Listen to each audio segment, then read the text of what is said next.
Buenos días, bueno, permiso para quitarme el tapabocas. Este, Bienvenido una vez más a todos los presentes y todo el panel de conferencistas. Vamos a hablar ahora sobre el manejo conservador de las lesiones de cadera. Como es un tema bastante amplio, quise especificar las lesiones de cadera a nivel de lo que es la fractura en el anciano, que es uno de los problemas bastante grandes que tenemos en lo que es la traumatología y la ortopedia. Los objetivos: tenemos que conocer los tipos de lesiones de la cadera, determinar el tratamiento adecuado para ellas y, valga la redundancia, describir los dispositivos para el manejo adecuado.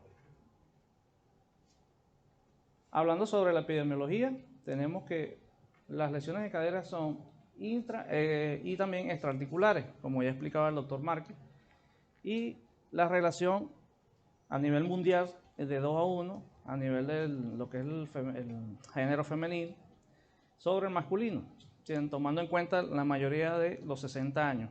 Ya cuando hay algunas literaturas que cuando son a partir de los 50 años, el género masculino prevalece sobre el femenino. Bueno, tenemos que frecuentemente son pacientes afroamericanos.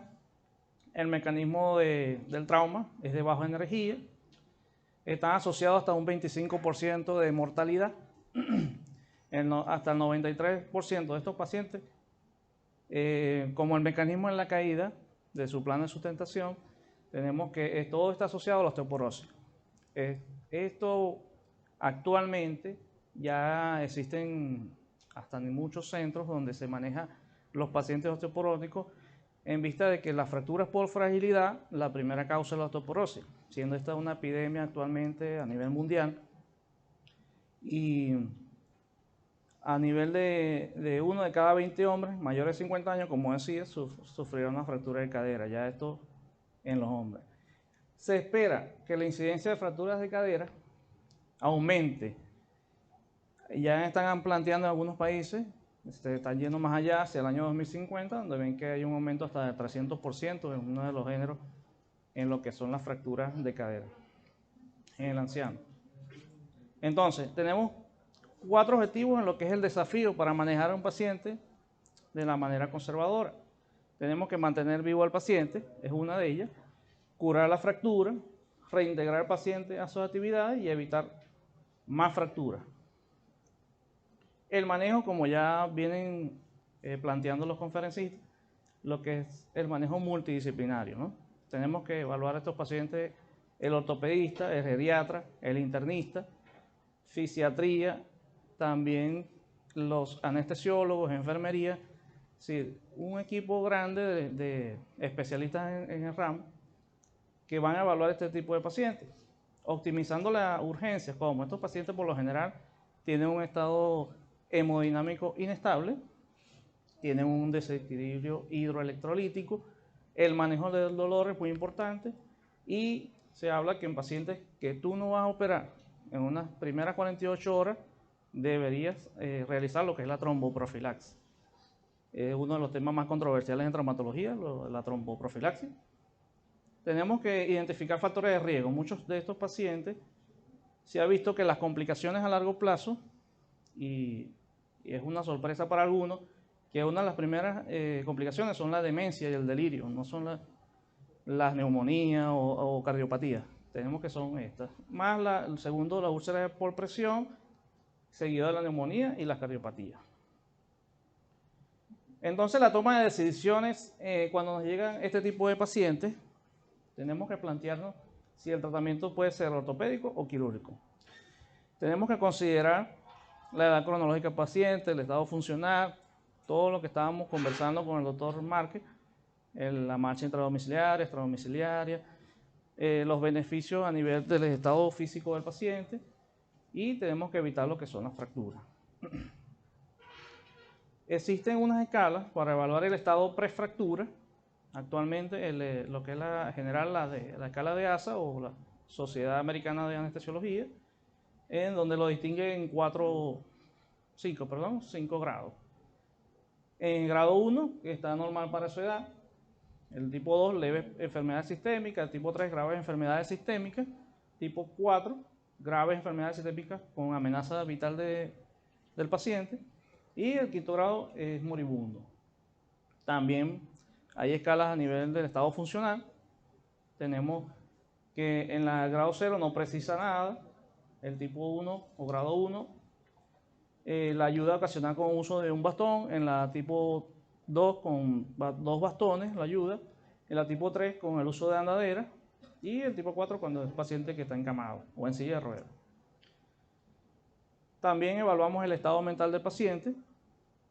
Tenemos una escala usada a nivel de la Federación Mexicana de Traumatología y Ortopedia, en donde el grado 0 es normal, el grado 1 es rareza, se expresa con cordura el paciente, en la grado 2 está desorientado, en el grado 3 confunde las personas o las conversaciones, y en el grado 4 la demencia senil ya estos pacientes. Existe un estudio en la literatura que se realizó en Singapur, donde evaluaron los resultados clínicos de 2.756 pacientes, ¿no? La comparación fue en los pacientes que fueron tratados de manera quirúrgica y los no quirúrgicos.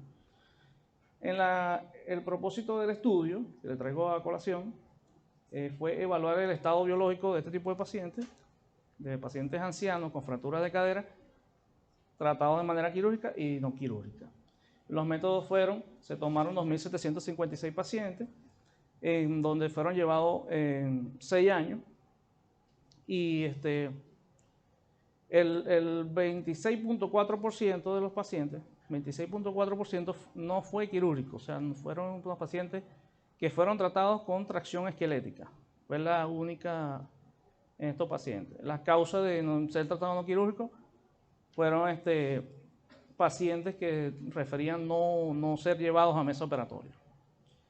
Y la conclusión fue que los pacientes llevados al tratamiento quirúrgico, la prevalencia o lo que son las tasas de complicaciones son menores, y el tiempo de estancia hospitalaria también es menor al paciente que no es llevado a mesa operatoria.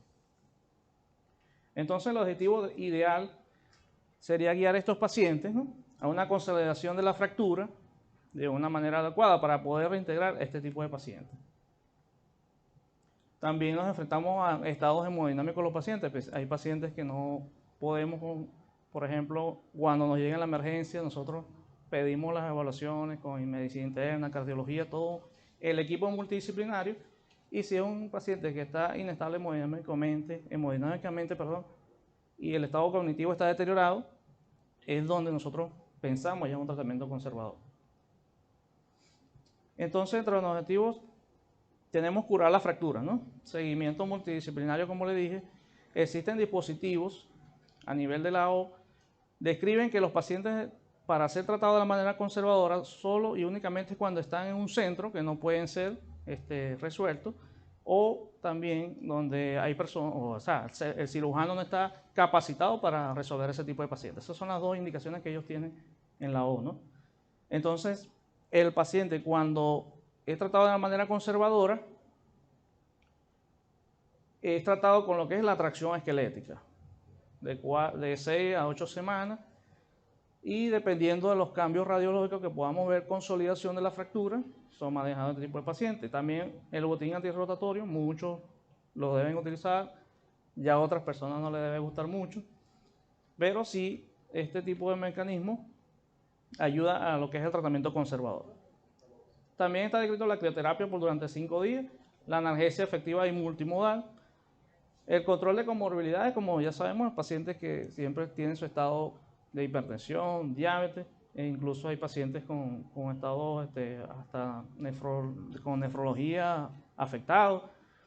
Tenemos que llevar al paciente en un control, ¿no? Cada 15 días hacerle sus estudios radiológicos por 3 meses, y luego cada 6 meses por los siguientes 2 años. Estos son el tipo de dispositivos que utilizamos en la gráfica, donde vemos el tablillado con la sábana. Esto es el manejo con los recursos mínimos de este tipo de pacientes. Cuando llegan a la sala de urgencia, podemos hacer este tipo de entablillado. Solamente necesitamos 2 tablas y un tipo de almohada o sábanas para poder llevar al paciente en la emergencia. Tenemos que hacer hincapié en lo que es el ABC, ABCDEF, hasta ahora la G nuevamente, ahora que se incluyó, tenemos la que es la tracción esquelética. Hay dispositivos como lo es la faja para cadera o el cojín abductor. La rehabilitación de este tipo de pacientes, muchas veces el paciente solamente lo lleva el médico ortopedista, pues. Solamente lleva su control y debe ser multidisciplinario. Se debe sentar al paciente, disminuir los riesgos de neumonía, cardiopatía, los ejercicios respiratorios. Esto un poquito va a ahondar un poquito más la doctora Limar, que es la parte de los movimientos y los ejercicios isotónicos o isométricos. Evitar lo que son las úlceras por presión, muy famosas, y disminuir la estancia hospitalaria. ¿Cómo evitamos la fractura? Tenemos que, por las fracturas por fragilidad, que son la primera causa de la osteoporosis, tenemos que a finales del siglo pasado, en nuestro país, esos son registros de lo que es la Asociación Mexicana, ¿no? Se presentaban 100 fracturas de cadera por día y un 18% eran pacientes femeninos. Se va a incrementar, ya están los estudios indicando que hacia el 2050, 7 veces este tipo de lesiones. Entonces tenemos que tratar no solamente la causa, sino la consecuencia de este tipo de lesiones. Hay pacientes, como le dije, el manejo multidisciplinario incluye hasta pacientes con trastornos oftalmológicos o trastornos de vértigo también. ¿Cómo evitamos la fractura, no? El 80% de los pacientes no reciben una prevención secundaria y, como le dije, muchas veces el seguimiento es del ortopedista. Podemos ayudar con el tratamiento, con la detección de la osteoporosis y el tratamiento a base de vitamina D, 800 a 1000 unidades al día, también calcio, 1200 miligramos al día, agentes antirresortivos, bifosfonatos, osteoformadores, una nutrición y una dieta adecuada. En la prevención de las caídas, muchas veces existen pacientes que, como lo comentaba el doctor Márquez, pacientes que una vez fueron a la emergencia por una fractura, fueron llevados, operados, y nuevamente al año presentan otro tipo de lesión. Pues no solamente en la cadera, puede ser una fractura en la muñeca, una fractura en el hombro. Algo muy importante, se hace hincapié en lo que es la evaluación de la columna vertebral o fracturas a nivel de la columna vertebral en pacientes osteoporóticos. Entonces, tenemos que tener muy presente que después de 12 meses, el 30% de estos pacientes no van a caminar de manera independiente, sea quirúrgico o no sea quirúrgico. Más del 19% de estos pacientes van a fallecer al año. El 32% tendrá una deficiencia funcional y el 16% la mantendrá al año. Y el 80% serán incapaces de realizar al menos una actividad independiente de la que ellos realizaban diariamente. Y recordar que evitar una fractura es mejor que una buena cirugía. Muchas gracias.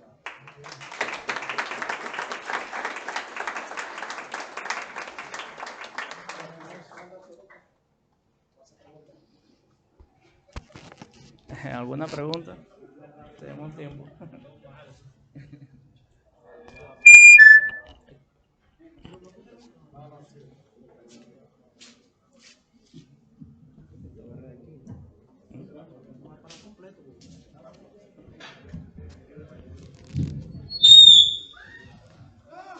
Aló. Pollo. Dígalo. No, bueno, fíjense que un minutico y hacer una acotación a lo que venimos hablando, ¿no? La idea de la jornada son las lesiones de la cadera, la revisión de los conceptos. El doctor Delgado nos está hablando sobre el manejo conservador. Este resumen de cuentas, fíjense una cosa muy importante, ¿no? Y yo le pregunto al doctor Delgado, ¿qué fractura de cadera no se opera? Básicamente ninguna. Y yo hago la acotación en vista que todavía hay pacientes que nos llegan a veces pidiendo una segunda o tercera opinión y dicen, no, doctor, porque bueno, es que yo fui con un traumatólogo y me dijo que como ya tiene 80 años, no, mejor dejarlo así, que no hay que operar. Entonces, el resumen de cuentas, siempre y cuando las condiciones lo permitan y siempre y cuando las condiciones del paciente pueda ser llevado a una mesa operatoria, tiene que ser llevado. Fíjense que el doctor Delgado mostraba en las imágenes precisamente que los pacientes fallecen más rápido, se complican si no los opera. La única indicación de no operar, deseos del paciente o que esté contraindicado de